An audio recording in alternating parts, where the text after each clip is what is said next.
From this morning's Gospel from St. Matthew.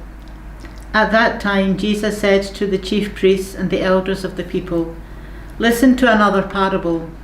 There was a landowner who planted a vineyard, but put a fence round it, dug a winepress in it, and built a watchtower. Then he leased it to tenants and went to another country. When the harvest time had come, he sent his slaves to the tenants to collect his produce. But the tenants seized his slaves and beat one, killed another, and stoned another. Again he sent other slaves, more than the first, and they treated them in the same way. Finally he sent his sons to them, saying, 'They will respect my son.' But when the tenants saw the son, they said to themselves, 'This is the heir. Come, let us kill him and get his inheritance.' So they seized him, threw him out of the vineyard, and killed him. Now when the owner of the vineyard comes, what will he do to those tenants?" They said to him, "He will put those wretches to a miserable death and lease the vineyard to other tenants, who will give him the produce at the harvest time."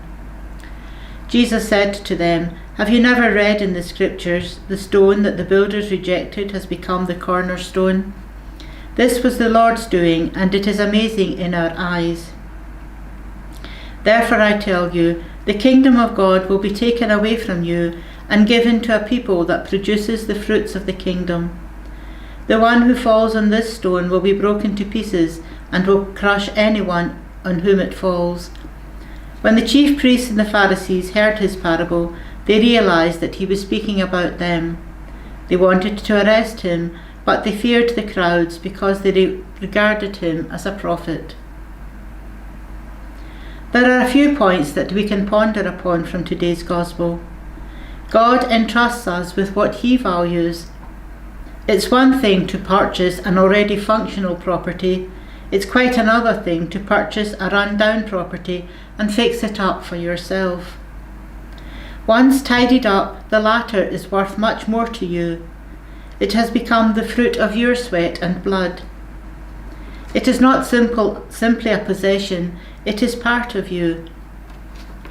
In today's Gospel, the landowner purchased the land and did the work himself to set up the vineyard before he handed it over to the tenants. When he entrusted it to them, he was not simply looking for a profit, but for someone to manage his vineyard. He valued it greatly enough to risk the life of his son. Jesus has established his vineyard, the church, and put it into our hands. He pays us the compliment of entrusting us with his work, with what he values. He not only gives us a job to do, but mysteriously puts the eternal salvation of our others' souls in our hands.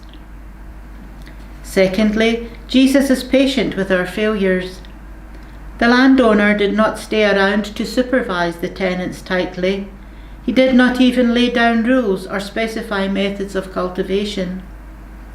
The master left the tenants to do their job as they saw fit. God is not a tyrannical taskmaster. He knows that labouring in his vineyard is hard work. At harvest time, the master sent messenger after messenger. He did not condemn the tenants after one messenger had been abused and another mistreated. Rather, he sends them his son. He does everything possible to bear with their egotism and inspire them with his understanding and generosity. Thirdly, God is equally repulsed by our inactivity as with our sinfulness. "Because you are neither hot nor cold, I will spit you out of my mouth," he says in the book of Revelation. The graver sin for the Pharisee was not what they decided, but rather their selfish and blind sterility in choosing not to decide. When Christ rebuked the sentence against the Pharisees, he does not say, "Therefore I tell you, the kingdom will be taken away from you and given to a people that respects life. Rather, he chides them for not producing fruit. Note that the sentence is essentially equally severe. The one offence takes life, the other refuses to give it.